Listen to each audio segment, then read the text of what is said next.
Hello, my friends. It's me, Mrs. Taggart, and I'm going to read to you from a book called My First Fairy Tales, and it's written by Nicola Baxter and illustrated by Parry. Now, there's many stories in this book, and it's still one of my daughter's favorite books. We read from it all of the time, but I wonder if you can guess the story that I'm going to read to you now. It is The Three Little Pigs. We've been reading all about these stories, and this is like probably the most traditional story that you've heard before. You've heard me tell it to you before as well. Once upon a time, there were three little pigs. One day, they decided to go out onto their own into the wide world and find homes. "Goodbye, my dear ones," said their mother. "Stay away from" who? "The big bad wolf."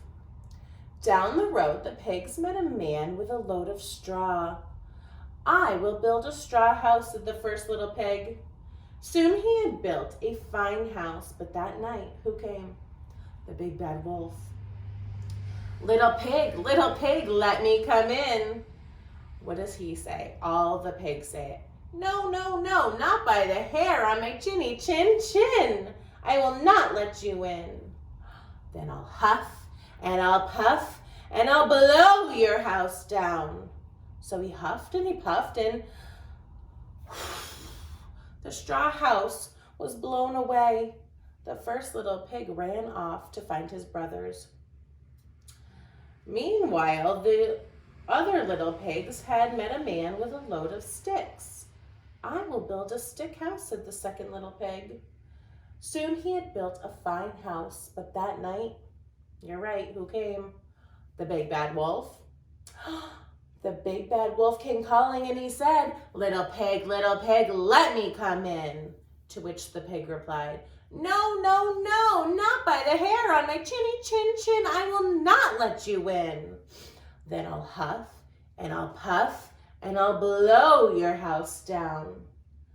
So he huffed and he puffed, and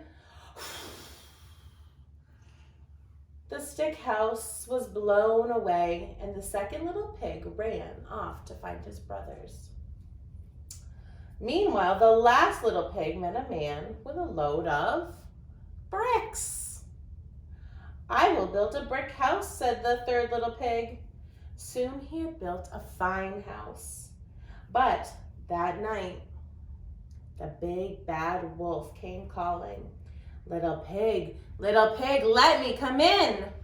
No, not by the hair on my chinny chin chin. I will not let you in. Then I'll huff and I'll puff and I'll blow your house down. So he huffed and he puffed and he huffed and he puffed and he huffed and he puffed. But he could not blow the house down, so he decided to climb down the chimney instead.